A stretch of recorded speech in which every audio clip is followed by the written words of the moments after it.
Polis əməkdaşları tərəfindən məişət səs-küyü ilə bağlı müəyyən olunmuş normalara əməl olunmasına dair nəzarət tədbirləri davam etdirilir.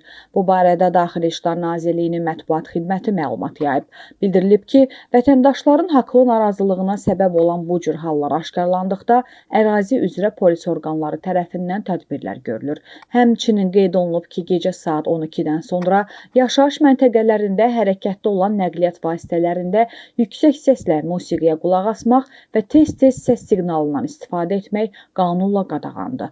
Bu cür hallar ictimai asayişin pozulması hesab olunur və nəqliyyat vasitəsinin saxlanılması üçün qanuni əsas yaradır. Bir daha qeyd edək ki, məişət səs-küyü ilə bağlı polis əməkdaşları tərəfindən profilaktik tədbirlər mütəmadi olaraq davam etdiriləcək. Xəbərdarlıqlara baxmayaraq, belə hallara təkrar yol verən şəxslər barəsində daha sərt tədbirlərin görülməsi nəzərdə tutulur deyə Daxili İşlər Nazirliyindən bildirilib.